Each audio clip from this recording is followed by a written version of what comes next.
Hello friends, Microsoft word सीखने की series में एक बार फिर से आपका स्वागत है। और आज की इस क्लास के अंदर हम रेफरेंस मेन्यू के सभी ऑप्शंस डिटेल में जानेंगे।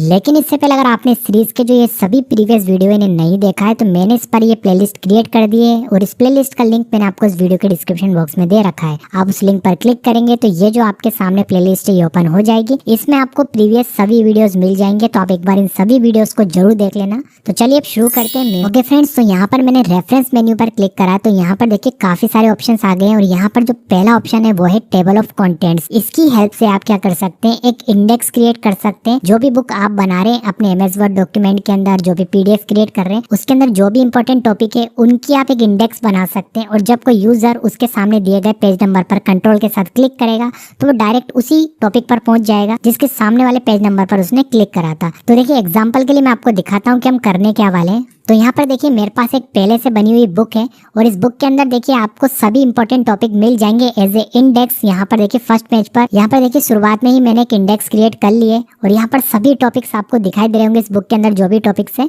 और इनके सामने पेज नंबर दिखाई दे रहे हैं। अब जैसे मान लो जो भी इस बुक को रीड कर रहा है तो यहाँ पर जो भी टॉपिक लिखा हुआ है उसे उस पर पहुंचना हो। जैसे लिखा हुआ है how to work with SQL, इस पर जाना हो तो क्या करना पड़ेगा, जस्ट इसके सामने जो पेज नंबर दिया है उस पर आपको माउस का पॉइंटर लेके जाना है और कंट्रोल के साथ क्लिक कर देना है। तो देखो डायरेक्ट उसी टॉपिक पर पहुंच जाएगा वो जो भी इस बुक को रीड कर रहा होगा। तो ये कैसे बनाया है, ये बनाया है हमने रेफरेंस मेन्यू के अंदर टेबल ऑफ कंटेंट से। और ऐसी ही इंडेक्स आपने बुक में भी देखी होगी। जब आप बुक वगैरह रीड करते हैं तो उसमें भी इंडेक्स होती है। आपको डायरेक्ट किसी टॉपिक पर जाना होता है तो आप पेज नंबर के थ्रू उस टॉपिक पर पहुंच जाते हैं। तो हम क्या कर सकते हैं, कंप्यूटराइज्ड एक इंडेक्स क्रिएट कर सकते हैं जो काफी हेल्प करेगी हमारी डायरेक्ट उस टॉपिक पर पहुंचने में। तो देखिए फ्रेंड्स, इस ऑप्शन को बताने के लिए मैंने ऑलरेडी एक यहाँ पर डॉक्यूमेंट बना लिया है। इस डॉक्यूमेंट में अभी कोई भी इंडेक्स नहीं बनी हुई। तो देखो इंडेक्स बनाने से पहले हमें एक काम करना है कि शुरुआत में हमें कुछ ब्लैंक पेजेस चाहिए होंगे। ठीक है, तो हम यहाँ पर शुरुआत में एक ब्लैंक पेज लेकर आएंगे। वैसे जब काम करना आप स्टार्ट करो तो शुरुआत में एक हाथ पेज छोड़ देना, बाद में वैसे आप चाहो तो ऐड कर सकते हो। तो अभी मैंने ऐड नहीं करा था तो मैं यहाँ पर पहले कुछ पेज ऐड कर लेता हूँ ब्लैंक। तो उसके लिए मैं इंसर्ट मेन्यू में जाऊँगा और यहाँ पर क्लिक करूँगा ब्लैंक पेज पर। तो यहाँ पर देखो शुरू में एक ब्लैंक पेज आ चुका है। मैं एक काम करता हूँ, एक ब्लैंक पेज और ले लेता हूँ। तो यहाँ पर मैंने 2 ब्लैंक पेज ले लिए। अब दूसरा काम आपको क्या करना है, आप जो भी बुक बना रहे हैं, जो भी डॉक्यूमेंट बना रहे हैं, जिसकी भी आपको इंडेक्स बनानी है, यानी जिन जिन टॉपिक्स की आपको इंडेक्स बनानी है, पहले उन्हें आपको हेडिंग बनाना पड़ेगा। अभी देखिए इस फाइल के अंदर कोई भी टॉपिक हेडिंग नहीं बना हुआ, तो मुझे सबसे पहले हेडिंग बनाना पड़ेगा, तभी वो टेबल ऑफ कंटेंट्स वाला जो ऑप्शन है वो काम करेगा। तो इसके लिए मैं क्या करूंगा, यहाँ पर सेलेक्ट करते जाऊंगा और हेडिंग बना लेता हूँ। तो सबसे पहले मैं व्हाट इज एसक्यूएल इसे सेलेक्ट करता हूँ। ओके, मैंने व्हाट इज एसक्यूएल इसे सेलेक्ट करा और अब मैं क्या करता हूँ, होम मेन्यू में जाता हूँ और यहाँ पर हेडिंग 1 इस पर क्लिक करता हूँ। तो देखो ये हेडिंग बन गई। ऐसे में जो नेक्स्ट टॉपिक है व्हाट इज डेटा, इसको सेलेक्ट करता हूँ और फिर से मैं क्या करता हूँ, हेडिंग बना देता हूँ। तो यहाँ पर मैंने हेडिंग 1 पर क्लिक करा सेलेक्ट करने के बाद, तो एक और हेडिंग बन गई। ऐसे आपको भी क्या करना है कि आपके डॉक्यूमेंट में आपको जिन भी टॉपिक को इंडेक्स के रूप में शो करना है तो पहले उन्हें सेलेक्ट करना और हेडिंग बना लेना। तो मैं एक काम करता हूँ, पहले जितने भी टॉपिक्स है उनको हेडिंग बना लेता हूँ और फिर मैं आपको आगे बताता हूँ। ओके फ्रेंड्स, तो मैंने इस डॉक्यूमेंट में जितने भी टॉपिक्स थे जिन्हें मुझे एज ए इंडेक्स शो करना था उनको मैंने हेडिंग बना दिया है। अब मैं क्या करूंगा, जो शुरुआत में मैंने ब्लैंक पेजेस लिए थे उस पर जाऊंगा और यहाँ पर मैं अपना कर्सर रखूंगा। कर्सर रखने के बाद और यहाँ पर मेरे को जाना पड़ेगा रेफरेंस मेन्यू के अंदर और अब मुझे यहाँ पर क्लिक करना होगा टेबल ऑफ कंटेंट्स के ऊपर। तो मैंने जैसे इस ऑप्शन पर क्लिक करा तो मुझे यहाँ पर 3 इनबिल्ट डिजाइन मिल जाएगी। तो यहाँ से मैं अपने रिक्वायरमेंट के हिसाब से सेलेक्ट कर सकता हूँ। आप एक बार देखो चेंज करके देख लेना। मैं यहाँ से फर्स्ट वाली ले रहा हूँ तो मैंने इस पर क्लिक करा तो यहाँ पर देखो मुझे एक इंडेक्स मिल गई है। ठीक है, आप चाहो तो इसको एडिट कर सकते हो। यहाँ पर कंटेंट्स की जगह आप चाहो तो अपनी बुक का नाम लिख सकते हो। तो यहाँ पर हमें एक इंडेक्स मिल गई है। देखो सभी टॉपिक्स यहाँ गए जिन्हें हमने हेडिंग बनाया था और उनके सामने पेज नंबर आ गया है। अब मैं देखो अगर किसी भी पेज नंबर पर क्लिक करता हूँ कंट्रोल के साथ तो मैं वहीं पहुंच जाऊंगा। देखो व्हाट इज टेबल, इस पर आ गया मैं। तो इस तरह से फ्रेंड्स आप इंडेक्स क्रिएट कर सकते हैं। ये काफी हेल्प करती है डायरेक्ट किसी भी टॉपिक पर जाने में। अब देखिए फ्रेंड्स, मान लो आपने अपने डॉक्यूमेंट में एक नया टॉपिक ऐड करा है, उस टॉपिक को आपको इंडेक्स में शो करना हो तो कैसे करेंगे। तो पहले हम एक काम करते हैं, एक नया टॉपिक ऐड करते हैं। तो वो यहाँ पर देखो मैं लास्ट में जाता हूँ और यहाँ पर मुझे ऐड करने की ज़रूरत नहीं है, मैंने कुछ छोड़ दिए थे टॉपिक जिन्हें मैंने हेडिंग नहीं बनाया था। तो आप मान के चलना कि इन्हें मैंने दोबारा से लिखा है। तो यहाँ पर देखो जहाँ लिखा हुआ है ड्रॉप डेटाबेस, में इसे सेलेक्ट करूँगा और सेलेक्ट करने के बाद मैं इसे सबसे पहले तो हेडिंग बनाऊंगा। तो मैंने इसे हेडिंग 1 बना दिया। तो मैंने सेलेक्ट करा और हेडिंग तो कर ही लिया, और एक टॉपिक और है यहाँ पर, इसे भी सेलेक्ट करके मैं क्या करता हूँ, हेडिंग बना देता हूँ। ओके, अब हमें करना क्या, हमें शुरुआत में जाना है और जहाँ पर हमारी इंडेक्स है यहाँ पर हम आ गए और यहाँ पर हम क्लिक करेंगे इसके अंदर, और यहाँ पर ही हमें ऑप्शन मिल जाएगा अपडेट टेबल। चाहे तो हम यहाँ क्लिक कर सकते हैं, चाहे तो हमें यहाँ भी ऑप्शन मिल जाएगा अपडेट टेबल का, इस पर हम क्लिक कर सकते हैं। तो इस पर क्लिक करते हैं और यहाँ पर हमें ऑप्शन मिलेगा कि हमें पूरी इसको अपडेट करना है क्या, तो हम ये वाला ऑप्शन सेलेक्ट कर लेंगे, अपडेट एंटायर टेबल, और ओके कर देंगे। तो यहाँ पर देखिए लास्ट में जो नए टॉपिक हमने ऐड करे थे वो भी आ चुके हैं। ठीक है, एक बार क्लिक करके भी दिखा देता हूँ। देखो यहाँ पर पहुंच गए हम। अब देखिए फ्रेंड्स, यहाँ पर आपको कुछ ऑप्शंस और मिल जाएंगे टेबल ऑफ कंटेंट्स के अंदर। आप जब इस पर क्लिक करेंगे तो यहाँ पर आपको मिलेगा कस्टम टेबल ऑफ कंटेंट्स, आपको इस पर क्लिक करना है और इसके अंदर आपको देखिए कुछ ऑप्शंस मिलेंगे। जैसे आपको ये यहाँ पर पेज नंबर शो नहीं करना, ओनली टॉपिक शो करना है, तो आप यहाँ से हटा सकते हैं। देखो यहाँ पर मैं ओके कर देता हूँ, इस टिक को मैंने हटाया और ओके किया तो पेज नंबर हट जाएंगे, रिप्लेस करने के लिए बोल रहा है। तो यहाँ पर देखो केवल टॉपिक रह गए। अगर मैं कंट्रोल के साथ इन टॉपिक पर क्लिक करूंगा तब भी मैं वहीं पहुंच जाऊंगा। आप चाहो तो पेज नंबर शो कर सकते हो, आप चाहो तो हटा सकते हो। वापस लेकर आता हूँ मैं, यहाँ पर कस्टम पर क्लिक करता हूँ और ओके कर दूंगा तो वापस आ जाएगा। अब देखिए यहाँ पर इसके अंदर आपको दिखाई दे रहा है शो लेबल्स। इससे आप जो यहाँ पर इंडेक्स बना रहे हैं टॉपिक्स की, उनकी लेबल सेट कर सकते हैं। मतलब कि यहाँ पर अगर 1 सेट है तो जब आप हेडिंग 1 बनाएंगे तभी वो यहाँ पर शो होगी इंडेक्स के अंदर, अदरवाइज शो नहीं होगी। अब अगर आपको टॉपिक के अंदर एक और सब टॉपिक बनाना है और उसकी भी इंडेक्स चाहिए तो यहाँ से आप इंडेक्स का जो लेवल है वो 2 कर सकते हैं। तो यहाँ पर देखिए हेडिंग 2 आ गया है। इसका मतलब कि अगर आप किसी टॉपिक के हेडिंग 2 कर देते हो तो वो भी इंडेक्स के अंदर शो हो जाएगा। ठीक है, तो देखो मैं आपको दिखाता हूँ इसका मतलब क्या हुआ है। तो मैंने यहाँ से ओके तो कर दिया इसे, और अब देखो क्या करना है मुझे। तो यहाँ पर देखो मैं क्या करूँगा, किसी एक टॉपिक को, जैसे मैं यहाँ पर लिखा हुआ है data is a collection of information, इसे सेलेक्ट करता हूँ और होम मेन्यू में जाकर यहाँ पर इसकी जो हेडिंग है वो 2 कर देता हूँ। अब देखो इससे ये होगा कि यहाँ पर भी मैं उस टॉपिक को शो करूंगा इंडेक्स के अंदर। तो मुझे क्या करना है, रेफरेंस में जाना है और यहाँ पर बस अपडेट टेबल पर क्लिक करना है और अपडेट एंटर टेबल पर क्लिक कर देना है। तो यहाँ पर देखो data is a collection of information ये भी ऐड हो गया है, बट ये सब टॉपिक बनकर आया है, इसके नीचे आया है, क्योंकि मैंने यहाँ भी मिल जाएगा ऑप्शन। देखो एड टेक्स्ट के अंदर 2 ही लेवल आ रहे हैं, लेवल 1 और लेवल 2, कि आपने 2 लेवल तक की इंडेक्स क्रिएट कर रखी है। अब इसके अंदर अगर आपको और लेवल चाहिए तो आप यहाँ पर जाएं, कस्टम टेबल ऑफ कंटेंट में जाएं और यहाँ पर लेवल जो है 3 कर दें। तो फिर अगर आप हेडिंग 3 बनाएंगे तो वो भी शो हो जाएगी। तो कुल मिलाकर अगर आप हेडिंग 2 भी सेलेक्ट करते हैं किसी टॉपिक की, या हेडिंग 1 भी सेलेक्ट करते हैं, तो हेडिंग 1 और हेडिंग 2 वाले टॉपिक ही यहाँ पर इंडेक्स में शो होंगे, अदरवाइज वो शो नहीं होंगे। तो इस तरीके से आप कुल मिलाकर एक इंडेक्स क्रिएट कर सकते हैं अपने डॉक्यूमेंट के लिए। इसके बाद देखिए फ्रेंड्स, यहाँ पर जो अगला ऑप्शन है वो है हमारे पास इंसर्ट फुटनोट और इंसर्ट एंडनोट। यहाँ पर इसकी हेल्प से आप क्या कर सकते हो, कोई एक्स्ट्रा नोट लगा सकते हो अपने पैराग्राफ के लिए, ताकि आपको याद रहे कि इसके अंदर कुछ चेंजेस करना है। तो कुल मिलाकर ये नोट लगाने के लिए होता है। अब इसको आप अपने तरीके से किसी भी काम के लिए यूज में ले सकते हैं, बट ये लगता कैसा है और दिखाई कैसे देता है इसको पहले मैं आपको समझा देता हूँ, फिर आप इसे अपने हिसाब से यूज में ले सकते हैं। तो यहाँ पर मैं एक पैराग्राफ लेकर आता हूँ, उसके लिए मैंने यहाँ पर रेंड फंक्शन का यूज़ करा ताकि मैं एक पैराग्राफ लेकर आ सकूँ।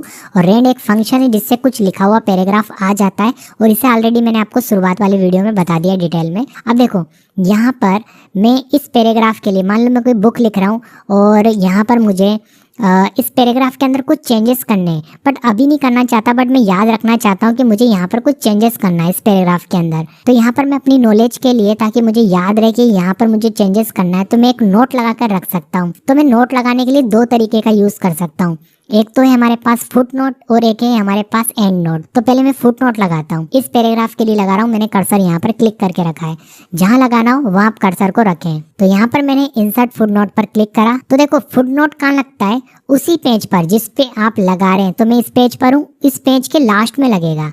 ठीक है, हमेशा पेज के लास्ट में लगेगा फुट नोट, जिस पेज पर जिस भी पैराग्राफ के लिए आप लगा रहे हैं। तो जो पैराग्राफ है हमारा वो पेज नंबर 1 पर है, तो इसी पेज पर ये लास्ट में चला गया और यहाँ पर हमें कर्सर ब्लिंक करता हुआ दिखाई दे रहा है। तो यहाँ पर मैं इस पैराग्राफ के बारे में जो भी एक्स्ट्रा लिखना चाहता हूँ वो लिख सकता हूँ। तो यहाँ पर फिलहाल मैं लिख देता हूँ आई विल चेक दिस। तो मैं इसे चेक करूंगा, मतलब मुझे ये याद रखना है कि मुझे इसे चेक करना है। तो देखो अब पता कैसे लगेगा कि मैंने यहाँ पर कुछ हिंट लगा रखी है। तो देखो ये यहाँ पर पता लग गया कि यहाँ पर है, मैं इस पर क्लिक करूंगा तो देखो डबल क्लिक करूंगा तो मुझे वहीं भेज देगा, या फिर मैं इस पर कर्सर को होल्ड करके रखूंगा तो ये मुझे बता देगा कि यहाँ पर मैंने कुछ अपने लिए हिंट लगाई थी, आई विल चेक दिस। तो मुझे बाद में अगर इसे चेक करना हुआ तो मैं इसे चेक कर लूँगा।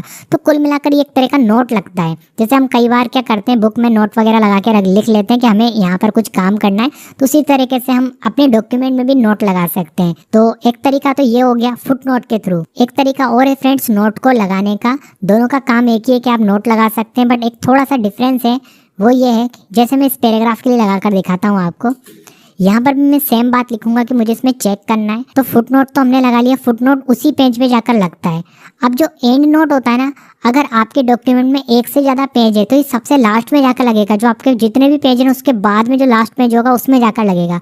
तो एग्जाम्पल के लिए हम एक काम करते हैं, सबसे पहले तो एक पेज को ऐड कर लेते हैं क्योंकि अभी इस डॉक्यूमेंट में एक ही पेज है। अब देखो मैं यहाँ पर लगाना चाह रहा हूँ इस पैराग्राफ पर एक नोट कि मुझे बाद में इस पैराग्राफ को चेक करना है। ओके, और यहाँ पर मैं रेफरेंस मेन्यू में आता हूँ और यहाँ पर मुझे मिलेगा इंसर्ट एड नोट। तो इस पर क्लिक करता हूँ तो देखो ये कहाँ चला गया, पेज के लास्ट में, जो सबसे लास्ट वाला पेज है। तो फिलहाल इस डॉक्यूमेंट में सबसे लास्ट पेज कौन सा है, पेज नंबर 2, क्योंकि 2 ही तो पेज है। तो यहाँ पर मैं पेज नंबर 2 पर सबसे लास्ट में आ गया हूँ। और यहाँ पर मैं जो लिखना चाहूँ लिख सकता हूँ याद रखने के लिए। तो मैंने यहाँ पर लिख दिया आई विल चेक दिस, मैं इसे चेक करूंगा। ठीक है, मैंने ऐसे लिख दिया। अब देखो कैसे पता लगेगा कि यहाँ पर एंड नोट लगा हुआ है। फुट नोट में यहाँ पर नंबर लगा हुआ आता है और एंड नोट में यहाँ पर ऐसे आई ऐसा दिखाई देगा आपको। तो यहाँ पर जब मैं इस पे कर्सर लेकर जाऊंगा तो यहाँ पर जो भी मैंने नोट लगा रखा है वो मुझे शो हो जाएगा। तो यहाँ पर शो हो रहा है आई विल चेक दिस, और मैं चाहूँ तो यहाँ पर नेक्स्ट कर भी देख सकता हूँ। अगर मैं नेक्स्ट करता हूँ तो मुझे बता दिया जाएगा कि अपने डॉक्यूमेंट में मैंने कितने नोट लगा रखे हैं। तो यहाँ पर मुझे पता लग जाएगा। ऐसे मैं चाहूँ तो यहाँ से एंड नोट भी चेक कर सकता हूँ। कोने पे क्लिक करूंगा तो मुझे नेक्स्ट जितने भी मैंने यहाँ पर नोट लगा रखे होंगे, चाहे वो एंड नोट हो या फिर फुट नोट हो, तो मैं नेक्स्ट करके देख सकता हूँ। ठीक है, और शो नोट्स पर क्लिक करता हूँ तो यहाँ पर मुझे मिल जाएगा और ओके कर दूंगा तो यहाँ पर शो हो जाएगा। अब शो में भी 2 ऑप्शन आ जाएंगे कि आपको फुट नोट चेक करना है या एंड नोट चेक करना है। और वैसे तो बहुत अच्छा तरीका है कि यहाँ पर आपको ऐसे दिखाई देगा अलग से, आप उस पर कर्सर ले जाकर रखेंगे तो ये शो हो जाएगा। तो मुझे बाद में पता लग जाएगी कि मुझे इसके अंदर कुछ चेंजेस करना था। तो कुल मिलाकर ये रिमाइंडर की तरह काम करता है ताकि आप फ्यूचर में इसके अंदर कुछ चेंजेस कर पाओ। तो इसे आप अपने हिसाब से यूज में ले सकते हैं। इसके बाद देखिए फ्रेंड्स, रेफरेंस मेन्यू में जो अगला ऑप्शन है वो है इंसर्ट सिटेशन का। और इसका यूज आप कब करेंगे, जब आप MS वर्ड के अंदर कोई ऐसी फाइल तैयार कर रहे हैं, ऐसा डॉक्यूमेंट तैयार कर रहे हैं या फिर कोई बुक बना रहे हैं और उसके अंदर जो आप पैराग्राफ लिख रहे हैं वो किसी आपने दूसरी बुक से लिया है, उसका ऑथर उसका पब्लिशर कोई और है, वो आप नहीं हो, या फिर आपने किसी वेबसाइट से टेक्स्ट को कॉपी करके यहाँ पर पेस्ट करा है, तो आपको उस वेबसाइट के ओनर की, उस बुक के ओनर की इन्फॉर्मेशन अपने पैराग्राफ के नीचे देनी पड़ती है। ऐसा करना पड़ता है जब आप अपनी बुक को पब्लिश कर रहे होते हैं, उस समय उसकी ज़रूरत पड़ती है।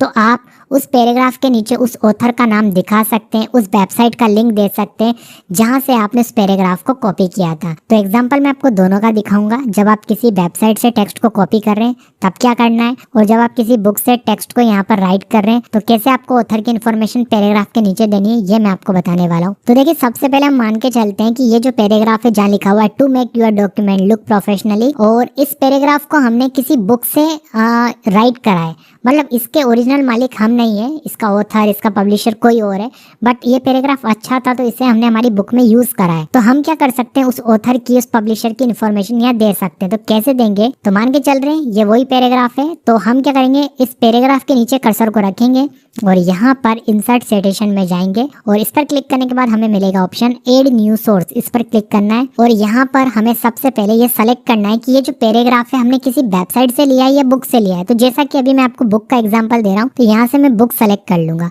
वैसे यहाँ पर आपको और भी ऑप्शन मिल जाएंगे, अगर आपने इन किसी माध्यम से उस टेक्स्ट को लिया है तो आपको यहाँ से बस वही सेलेक्ट करना है और इन्फॉर्मेशन को फिल करना है। तो एग्जाम्पल तो अभी मैं आपको बुक का दे रहा हूँ तो यहाँ से मैं बुक सेलेक्ट कर लेता हूँ। तो यहाँ पर ऑथर का नाम आ जाएगा। तो एग्जाम्पल के लिए अभी मैं कुछ भी लिख देता हूँ, जैसे मैं यहाँ पर कमल सिंह कर देता हूँ और यहाँ पर इस ऑप्शन को आप चाहो तो चेक रख सकते हो अगर आपके पास इसकी इन्फॉर्मेशन है तो। वैसे जब आप किसी कंपनी वगैरह में काम करेंगे तब आपको ऑटोमेटिक ये डिटेल दी जाएगी, आपको केवल फिल करना होगा। बट अभी एग्जाम्पल है तो मैं आपको बता देता हूँ। टाइटल में आप उस बुक का नाम डाल सकते हैं या फिर आपने जो भी पैराग्राफ के अंदर लिखा है उसके बारे में शॉर्ट इन्फॉर्मेशन यहाँ लिख सकते हैं। फिलहाल मैं यहाँ पर कुछ भी लिख देता हूँ, डेमो लिख देता हूँ, ओके, क्योंकि मैं भी आपको डेमो दे रहा हूँ। ईयर के अंदर आप क्या कर सकते हैं, वो जो बुक है उसका ईयर एंटर कर सकते हैं जिससे आपने इस टेक्स्ट को यहाँ पर राइट करा है। तो यहाँ पर मैं लिख देता हूँ एग्जाम्पल के लिए 2018 और यहाँ पर सिटी आ जाइए कोई भी, तो मैंने यहाँ पर लिख दिया है सिटी इंदौर, ठीक है। और यहाँ पर आएगा पब्लिशर का नाम, तो यहाँ पर मैं लिख देता हूँ राज। तो फ्रेंड्स यहाँ पर आपको इन्फॉर्मेशन बिल्कुल सही देनी पड़ेगी जब आप इसे एक्चुअल में यूज़ में ले रहे होंगे। अभी मैं आपको केवल एक डेमो दे रहा था, इसलिए मैंने यहाँ पर सिर्फ डेमो इन्फॉर्मेशन डाली है, उसके बाद मैं ओके कर दूंगा। तो देखिए फ्रेंड्स, इस पैराग्राफ के नीचे एक शॉर्ट में डिटेल आ गई है। वैसे आपको लास्ट पेज में बिब्लियोग्राफी के माध्यम से पूरी इन्फॉर्मेशन देनी पड़ेगी। फिलहाल इस पैराग्राफ को मैंने जहाँ से यूज़ करा था उसके लिए मैंने यहाँ पर इंसर्ट सिटेशन एंटर कर दिया है, ठीक है। अब जैसे मान लो मैं आपको एक एग्जांपल और दे रहा हूँ, सेकंड पेज पे चलता हूँ और यहाँ पर मैंने इस पैराग्राफ को किसी वेबसाइट से उठाया, ना कि बुक से उठाया। तो उसके लिए मुझे अगेन क्या करना पड़ेगा, एक सिटेशन एंटर करना पड़ेगा। तो इंसर्ट सिटेशन में जाता हूँ और एड न्यू सोर्स पर क्लिक करता हूँ और इसके बाद यहाँ से बुक चेंज कर लूंगा। अगर बुक से उठाया है तो मैं यहाँ पर बुक ही रहने दूंगा, लेकिन मैं यहाँ से वेबसाइट को सेलेक्ट करूंगा और यहाँ पर अगेन यहाँ पर ऑथर का नाम आएगा तो मैं यहाँ पर के लिख देता हूँ और यहाँ पर आ जाएगा हमारे पास next name of web page. तो उस वेब पेज का नाम जहाँ से आपने उठाया है, तो यहाँ पर मैं वेब पेज का नाम कुछ भी लिख देता हूँ अभी डेमो। और नेम ऑफ वेबसाइट आएगा, वेबसाइट का जो यूआरएल है वो आपको वैसे तो यहाँ पेस्ट करना है। तो वेबसाइट का आप यहाँ पर नाम लिख सकते हैं, जो भी वेबसाइट का नाम है। तो अभी मैं यहाँ पर सिर्फ डेमो लिख रहा हूँ क्योंकि मैं डेमो दे रहा हूँ आपको। और यहाँ पर उस वेबसाइट का जो ईयर है जब वो वेबसाइट पब्लिश की गई थी वो आप यहाँ पर एंटर कर सकते हैं। और इसके बाद आपको यहाँ पर ईयर, मंथ और डे एंटर कर देना है। इसके बाद देखिए यहाँ पर उस वेबसाइट का यूआरएल, उस वेबसाइट का लिंक आपको कॉपी करके पेस्ट करना है जहाँ से आपने इस पैराग्राफ को उठाया है। तो एग्जाम्पल के लिए मैं यहाँ पर लिख देता हूँ www.demo.com।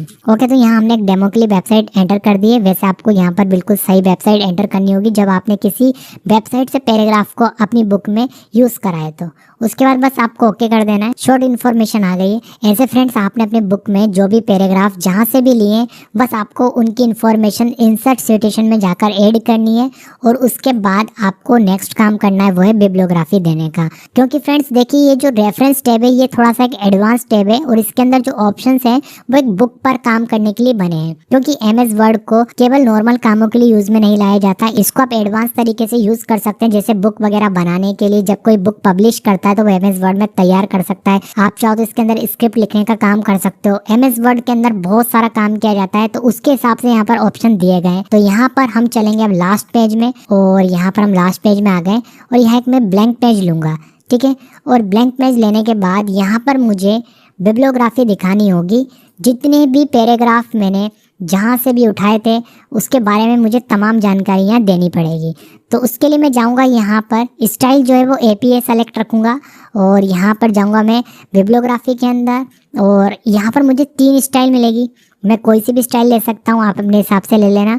तो यहाँ पर मैं फर्स्ट वाली ले लेता हूँ। तो यहाँ पर देखो मैंने केवल 2 ही पैराग्राफ के लिए सिटेशन एंटर करा था तो इन्फॉर्मेशन आ गई है। यहाँ पर देखो वेबसाइट का नाम भी आ रहा है। तो फ्रेंड्स, लास्ट पेज पर बिब्लियोग्राफी को जरूर एंटर किया जाता है जब आप बुक वगैरह बना रहे होते हैं। इसके बाद देखिए फ्रेंड्स, आपको यहाँ पर ऑप्शन मिल जाएगा, वो है मैनेज सोर्स का। इस पर जब आप क्लिक करेंगे तो जो आपने एंट्रीज करी थी वो एंट्रीज को आप एडिट भी कर सकते हैं। जैसे देखो मैंने यहाँ पर ये 2 एंट्री करी थी जो शो हो रही है यहाँ पर। मैं इसे एडिट करना चाहूँ, कोई नई इन्फॉर्मेशन देना चाहूँ तो मैं कर सकता हूँ। चाहूँ तो मैं डिलीट भी कर सकता हूँ एंट्रीज को, यहाँ से मैं डिलीट कर सकता हूँ और यहाँ से मैं नई एंट्री भी कर सकता हूँ। तो मैं एडिट करके दिखाता हूँ आपको। एडिट पे क्लिक करता हूँ तो वापस से वही विंडो खुली है। तो मैं यहाँ पर एडिटिंग कर सकता हूँ अगर मेरे से नाम में कोई गलती वगैरह हो गई है तो, ठीक है। और डिलीट करना है तो मैं डिलीट भी कर सकता हूँ। तो यहाँ से देखो मैंने डिलीट कर दी। तो फ्रेंड्स, इस तरीके से इस ऑप्शन का यूज किया जाता है। इसके बाद देखिए फ्रेंड्स, यहाँ पर जो नेक्स्ट ऑप्शन है वो है इंसर्ट कैप्शन का। और यहाँ पर आप क्या कर सकते हैं इस ऑप्शन से, वो आपको यहाँ पर देखना पड़ेगा। तो यहाँ पर इस ऑप्शन को समझाने के लिए मैंने एक डॉक्यूमेंट बनाया है और यहाँ पर कुछ नहीं, इस डॉक्यूमेंट में एक टॉपिक है और यहाँ पर इसके बारे में लिखा हुआ है और यहाँ पर एक इमेज है। मान लो आप कोई बुक बना रहे हैं। अगेन यहाँ पर मैं आपको बुक का एग्जाम्पल दे रहा हूँ। यहाँ पर एक टॉपिक है, इसके बारे में लिखा हुआ है, यहाँ पर एक इमेज है। तो यहाँ पर जो ये मैंने फिगर्स लगाए ये मैंने जानबूझ के लगाए ताकि मैं आपको इस ऑप्शन को समझा पाऊँ। तो इस तरह से आपने बुक में भी देखा होगा कि जो यहाँ पर लिखा होता है उसके बारे में एक इमेज होती है, जिसको आप किस तरीके से एमएस वर्ड में यूज ले सकते हैं अगर आप एक डिजिटल बुक बना रहे हैं। तो वही चीज आपको यहाँ पर समझनी है। तो देखिए फ्रेंड्स, इस ऑप्शन को यूज में लेने के लिए सबसे पहले मैं इस इमेज को सेलेक्ट करूंगा। उसके बाद मैं इंसर्ट कैप्शन पर क्लिक करूंगा। तो यहाँ पर देखो लिखा हुआ आ जाएगा फिगर 1। और यहाँ पर फिगर 1 क्यों लिखा रहा है, क्योंकि ये एक इमेज है और मुझे फिगर्स पर ही काम करना है। यहाँ से मैं चाहूँ तो टेबल, इक्वेशन इनको भी सेलेक्ट कर सकता हूँ, बट अभी ये एक इमेज है इसलिए यहाँ पर फिगर रखा हुआ है। उसके बाद मुझे बस यहाँ से ओके कर देना है। तो यहाँ पर फिगर 1 लिखा हुआ आ जाएगा। अब मुझे ऐसे ही दूसरी इमेज पर जाना है और यहाँ पर मैं इस इमेज को सेलेक्ट कर रहा हूँ। अगेन मैं इंसर्ट कैप्शन पे क्लिक करूंगा तो यहाँ पर ऑटोमेटिक फिगर 2 लिखा हुआ आ जाएगा और अब मैं ओके कर दूंगा। अब देखिए इससे बेनिफिट क्या मिलेगा। जैसे मान लो मेरे डॉक्यूमेंट में बहुत सारी इमेजेस हैं और मैं उनकी एक लिस्ट बनाना चाहता हूँ, इंडेक्स बनाना चाहता हूँ, तो मैं इंसर्ट कैप्शन में जाके पहले सबको यहाँ पर असाइन कर दूंगा फिगर और फिर मैं बना सकता हूँ। कैसे? तो एक काम करता हूँ, सबसे पहले मैं एक ब्लैंक पेज ले लेता हूँ। तो मैंने यहाँ पर ब्लैंक पेज पर क्लिक करा, लास्ट में एक ब्लैंक पेज आ गया। अब मैं रेफरेंस में जाऊंगा और यहाँ पर देखो दिखाई दे रहा है आपको इंसर्ट टेबल ऑफ फिगर, इस पर क्लिक कर दूंगा और यहाँ पर मैं अभी सीधे ओके पर क्लिक कर रहा हूँ। तो यहाँ पर देखो एक इंडेक्स बन गई है कि फिगर 1 पेज नंबर 1 पर है और फिगर 2 पेज नंबर 2 पर है। अब अगर मुझे पहली जो इमेज है, पहला फिगर है, उसको देखना हो तो मैं इस पर बस कंट्रोल के साथ क्लिक करूंगा और मैं वहीं पर पहुंच जाऊंगा। तो इस तरीके से आपके डॉक्यूमेंट में जो भी इमेजेस है उनके आप इंडेक्स बना सकते हैं। अब आप चाहो तो इक्वेशन के ऊपर भी इस काम को अप्लाई कर सकते हैं। मान लो आपने अपने पेज में बहुत सारी इक्वेशंस ले रखी है तो आप किसी भी इक्वेशन की एक इंडेक्स बनाना चाहते हैं, डायरेक्ट उस इक्वेशन पे पहुंचना चाहते हैं तो आप बना सकते हैं। बस आपको करना क्या है कि इस हर इक्वेशन के नीचे जाकर यहाँ पर इंसर्ट कैप्शन में जाके यहाँ से आप इक्वेशन सेलेक्ट कर लेना और यहाँ पर इक्वेशन 1 इक्वेशन 2 लग जाएगा। इक्वेशन लेना मैंने आपको इंसर्ट मेन्यू में बता दिया था, आप उस वीडियो को भी एक बार जरूर देख लेना। इसके बाद देखिए फ्रेंड्स, नेक्स्ट ऑप्शन है इसी के अंदर, वो है क्रॉस रेफरेंस। और इस ऑप्शन को मैंने आपको डिटेल में इंसर्ट मेन्यू के अंदर बता दिया। देखो यहाँ पर भी एक क्रॉस रेफरेंस तो मैं यहाँ पर ऑलरेडी बता चुका हूँ, तो एक बार आप इंसर्ट मेन्यू वाला वीडियो देख लेना ताकि आपको क्रॉस रेफरेंस के बारे में भी पता चल जाए। इसके बाद देखिए फ्रेंड्स, यहाँ पर जो नेक्स्ट ऑप्शन है वो है हमारे पास मार्क एंट्री। और इसकी हेल्प से आप जो भी डॉक्यूमेंट बना रहे हैं या जो भी बुक बना रहे हैं उसके अंदर जो भी इंपॉर्टेंट वर्ड्स है उसकी एक इंडेक्स बना सकते हैं लास्ट पेज पर। तो कैसे करेंगे इस काम को? तो सबसे पहले आपको मार्क एंट्री पर क्लिक कर लेना है। मार्क एंट्री पर क्लिक करते ही यहाँ पर एक विंडो ओपन हो जाएगी। बस आपको कर्सर से करना क्या है, अपने इस डॉक्यूमेंट में केवल इंपॉर्टेंट वर्ड्स को सेलेक्ट करना है। ठीक है, तो यहाँ पर मैं क्या करता हूँ, सेलेक्ट करते जाता हूँ। सेलेक्ट करने के बाद जहाँ आपको दिखाई दे रहा है इस विंडो के अंदर मेन एंट्री, यहाँ क्लिक कर देना है। तो वो वर्ड जो आप सेलेक्ट करना चाह रहे हैं वो यहाँ आ जाएगा। उसके बाद आपको बस मार्क पर क्लिक करना है। मार्क पर क्लिक करते ही आपके पूरे डॉक्यूमेंट में देखो इस तरह का सिंबल आ जाएगा। बट आपको टेंशन नहीं लेनी है, बस आपको इंपॉर्टेंट वर्ड को पहले मार्क कर लेना है। इसे मैं हटा दूंगा अभी। तो जैसे देखो मैं इसके बाद यहाँ पर इस डेटा को भी मैं मार्क कर लेता हूँ। तो मैंने इसे सेलेक्ट करा और यहाँ पर क्लिक कर दूंगा जहाँ लिखा हुआ है मेन एंट्री। तो यहाँ पर डेटा आ जाएगा, मार्क कर देता हूँ। ठीक है, नेक्स्ट पेज पर जाता हूँ। यहाँ से मैं टेबल इसे मार्क कर लेता हूँ और यहाँ पर क्लिक कर देता हूँ। टेबल भी मार्क कर लिया मैंने। यहाँ क्लिक करते देखो लिखा हुआ आ गया टेबल। फिर मैं मार्क करूंगा। फिर मैं नेक्स्ट पेज पर जाता हूँ और यहाँ से मैं ले लेता हूँ डेटाबेस। जो जो वर्ड मुझे इंपॉर्टेंट लग रहा है मैं उसको मार्क कर रहा हूँ। तो आप अपने हिसाब से जब आपको जरूरत पड़ेगी तो आप इसको यूज में ले पाएंगे। अभी तो सिर्फ एक डेमो है, बस आप सीख लो। जब आप काम करेंगे और इसे एक्चुअल में यूज में लेंगे जब आपको और मजा आएगा। ठीक है, तो मैंने यहाँ पर मेन एंट्री में क्लिक करा तो यहाँ पर डेटाबेसेस लिखा हुआ आ गया। मैं इसे भी मार्क कर लेता हूँ। ऐसे में और भी वर्ड्स कर सकता हूँ बट बहुत है अभी फिलहाल के लिए। अब मैं क्या करूँगा, यहाँ पर क्लोज पर क्लिक कर दूंगा। अब जाऊँगा मैं पेज के लास्ट में। हमेशा पेज के लास्ट में किया जाता है इस काम को। तो यहाँ पर पेज का जो लास्ट है, बड़े काम करते हैं उससे पहले सिंबल्स हटा लेते हैं जो एक्स्ट्रा हमारे पेज में आ गए। इसके लिए होम मेन्यू में जाता हूँ और यहाँ पर देखो आपको दिखा दे रहा है, इस पर क्लिक कर देता हूँ। हट गया। अब मैं यहाँ से इंसर्ट मेन्यू में जाके एक ब्लैंक पेज लेता हूँ। लास्ट में एक पेज आ गया है और इस पर मैं क्या करूंगा, रेफरेंस मेन्यू में जाकर इंडेक्स बना लूंगा जिन जिन वर्ड्स को मैंने मार्क किया था, जिन्हें मैं इंपॉर्टेंट मानता हूँ। इंडेक्स पर क्लिक करूंगा, इंसर्ट इंडेक्स, इस पर क्लिक करा और यहाँ पर आपको ऑप्शन मिल जाएंगे। देखो कितने कॉलम में रखना है आपको। यहाँ पर कॉलम वगैरह आप सेलेक्ट कर सकते हो, लैंग्वेज सेलेक्ट कर सकते हो, बट बाय डिफॉल्ट जो है वही बेस्ट है। ओके कर देता हूँ मैं। तो यहाँ पर 2 कॉलम सेलेक्ट था तो 2 कॉलम में इंडेक्स आ गई है। बताया जा रहा है कि जो डेटा है वो पेज नंबर 1 पे लिखा हुआ है, ये वर्ड पेज नंबर 1 पे, डेटाबेसेस जो है पेज नंबर 3 पर है, यहाँ पर जो टेबल है वो पेज नंबर 2 पर है, ये वाला जो वर्ड है वो है पेज नंबर 1 पर। तो इस तरीके से आप क्या कर सकते हैं, इंपॉर्टेंट वर्ड्स की एक टेबल बना सकते हो। तो मैंने आपको इस ऑप्शन को एक बुक का एग्जाम्पल देके समझाया है। आप चाहो तो इसे किसी और काम में भी यूज में ले सकते हैं। ठीक है, तो यहाँ पर हम एक काम और करते हैं कि अपडेट इंडेक्स से देख लेते हैं। इसके लिए क्या करना पड़ेगा कि मान लो आपने एक नया वर्ड अपने डॉक्यूमेंट से इम्पोर्टेंट बनाया है। जैसे मैं यहाँ पर बना देता हूँ कुछ भी एग्जाम्पल के लिए, जैसे मैं इसको बना देता हूँ। यहाँ पर पहले से सेलेक्ट करता हूँ, एक नया वर्ड ऐड करा है कुल मिलाकर आपने अपने डॉक्यूमेंट के अंदर और मैं इसे मार्क कर देता हूँ। अब इसे भी मुझे यहीं पर लेकर आना है, कहाँ पर, इसके अंदर। बट पहले होम में जाकर इस सिंबल को हटा लेते हैं। अब देखो यहाँ पर मुझे लेकर आना है जो नया वर्ड मैंने मार्क करा था। तो मैं क्या करूंगा, यहाँ पर देखो यहाँ रखा मैंने और अपडेट कर दूंगा। बस किसी के भी सामने रख लेना और अपडेट कर देना। जब अपडेट एक्टिवेट हो जाएगा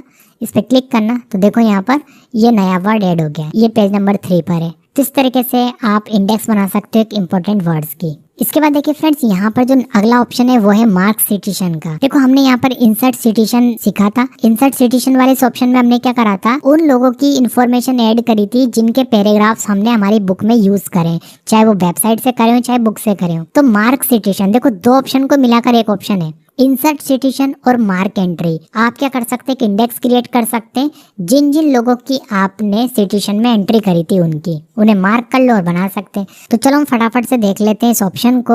और यहाँ पर मान के चलते हैं कि जो व्हाट इज डेटाबेस वाला ये पैराग्राफ है, मैंने किसी और बुक से यूज करा है, तो मैं इसके नीचे पहले क्या करूंगा, सिटेशन एंटर कर दूंगा। तो यहाँ पर वैसे मैं डिलीट कर चुका था इसलिए वो दिखाई नहीं दे रहे, तो मुझे यहाँ पर पहले ऐड करना पड़ेगा। तो फटाफट से इन्फॉर्मेशन ऐड कर लेता हूँ ताकि टाइम बचे, फिर मैं वीडियो कंटिन्यू करके दिखाता हूँ। ओके फ्रेंड्स, तो यहाँ पर देखिए मैंने दो पैराग्राफ के नीचे सिटेशन को लगा दिया, यानी मैंने इन दोनों पैराग्राफ को मान के चलिए कि किसी और बुक से लिखा है। तो यहाँ पर देखो एक की इन्फॉर्मेशन मैंने यहाँ पर लगा दी है और एक यहाँ पर ऊपर भी है। ओके देखो यहाँ पर एक, ठीक है। और कहाँ से किया इस काम को, मैंने इंसर्ट सिटेशन से किया, जो ऑलरेडी मैं आपको बता चुका हूँ। देखो यहाँ पर भी दिखाई दे रहा है। तो कुल मिलाकर अगर आपके पास बहुत सारे सिटेशन है, मतलब आपने बहुत सारी इन्फॉर्मेशन यहाँ पर सिटेशन के अंदर ऐड कर रखी है, बहुत सारे ऑथर्स हैं और बहुत सारी वेबसाइट से आपने इन्फॉर्मेशन ली थी, तो बहुत लंबी लिस्ट आ रही होगी यहाँ पर। तो अगर आपको उनमें से कुछ की इन्फॉर्मेशन लास्ट पेज पर शो करनी है, मतलब मेन की, तो आप मार्क सिटेशन से भी कर सकते हैं। तो एक काम करते हैं, हम सबसे पहले सेलेक्ट करते हैं यहाँ पर मार्क सिटेशन को और यहाँ से सेलेक्ट कर लेते हैं इन्फॉर्मेशन को। जैसे मैं यहाँ पर मार्क कर लेता हूँ, तो यहाँ मैंने कर्सर रखा और यहाँ से मैं इसे सेलेक्ट करूँगा और यहाँ पर मेरे को क्लिक करना है और देखो ऑटोमेटिक यहाँ जाएगा, मैं इसे मार्क कर दूँगा। ऐसे मैं जाऊँगा अगले पर और यहाँ पर मिल जाएगा मुझे अगला, ठीक है। इसे भी मैं सेलेक्ट करूँगा और यहाँ पर मैं क्लिक करूँगा तो इन्फॉर्मेशन आ जाएगी और मैं मार्क कर दूँगा। बस मेरे पास यहाँ पर दो ही ऑथर थे तो मैंने इन्हें यहाँ पर मार्क कर लिया है। बहुत सारे होते आपके पास तो आप कुछ इस तरीके से कर सकते थे। क्लोज करूँगा, मैं लास्ट पेज पर जाऊँगा और लास्ट पेज मेरा ये रहा। और सबसे पहले मैं एक सिंबल जो यहाँ पर ये आ रहा है इसे हटा देता हूँ, होम में जाता हूँ, इस पर क्लिक करता हूँ, हट गया है, ठीक है। लास्ट पेज है हमारा। ओके फ्रेंड्स, अब मैं क्या करूँगा, यहाँ पर देखिए इस ऑप्शन में जाऊँगा, इंसर्ट टेबल ऑफ ऑथोरिटीज, इस पर क्लिक करूँगा और यहाँ से देखिए मुझे कैसे सेलेक्ट करना पड़ेगा कैटेगरी। अब देखिए कैटेगरी कहाँ पर आ रही है मैं आपको बता देता हूँ। जब आपने यहाँ पर मार्क सिटेशन से मार्क करा होगा उस समय देखो यहाँ पर आपको कैटेगरी का ऑप्शन मिल जाएगा। तो यहाँ से जब आप कैटेगरी सेलेक्ट करेंगे तो उसी कैटेगरी में जो जो आपने मार्क करे ना सिटेशन वो जाएंगे। और मैंने कैसे सेलेक्ट करके यहाँ पर जो सिटेशन है, जैसे देखो यहाँ पर मैंने जो ऑथर है वो दो ऑथर यहाँ पर ऐड करे थे, वो मैंने केसेस के अंदर ही कर दिए थे, इसलिए मुझे यहाँ से भी केसेस ही सेलेक्ट करना पड़ेगा। लेकिन आप चाहें तो एक नई कैटेगरी दे सकते हैं। उसके लिए आपको कैटेगरी पर क्लिक करना है और यहाँ से आपको कोई भी एक नंबर सेलेक्ट करके रिप्लेस कर देना है और नई कैटेगरी का नाम आप यहाँ पर दे देना, उससे वो कैटेगरी रिप्लेस हो जाएगी जो भी आप नाम यहाँ पर देंगे, ठीक है। बस यहाँ से आप वो कैटेगरी सेलेक्ट कर लेना जो आपने क्रिएट करी है। मैंने यहाँ से केसेस ही रखा था और इसके अंदर मैंने एंट्री कर दी थी। तो अब मैं क्या करूँगा, यहाँ पर इंसर्ट टेबल ऑफ ऑथोरिटीज, इस पर क्लिक करूँगा और यहाँ से केसेस ही लूँगा और ओके कर दूंगा। तो यहाँ पर देखिए एक इंडेक्स क्रिएट हो गई है और जो मैंने दो यहाँ पर ऑथर इंसर्ट सिटेशन से एंटर करे थे वो यहाँ पर एज ए इंडेक्स शो होने लगे हैं, ठीक है। तो मार्क सिटेशन जो ऑप्शन है वो एक तरह से आप कह सकते हैं इंसर्ट सिटेशन और यहाँ पर मार्क एंट्री, इन दोनों का यूज करके मैंने इसको यूज में लिया है, ठीक है। और अगर आप इसका कोई डिफरेंट वे में यूज करना चाहें तो आप कर सकते हैं। तो कुल मिलाकर फ्रेंड्स ये जो रेफरेंस मेन्यू है इसका यूज़ सबसे ज़्यादा बुक वगैरह पब्लिश करने में किया जाता है। जब आप कोई बुक वगैरह बना रहे हैं तो उस समय पर इसका यूज़ सबसे ज़्यादा किया जाता है। तो फ्रेंड्स ये था हमारा रेफरेंस मेन्यू। आई होप आपको वीडियो पसंद आया हो। यदि आपको वीडियो पसंद आया तो वीडियो को लाइक एंड शेयर जरूर करना। मैं मिलता हूँ आपको नेक्स्ट वीडियो में। Thanks for watching.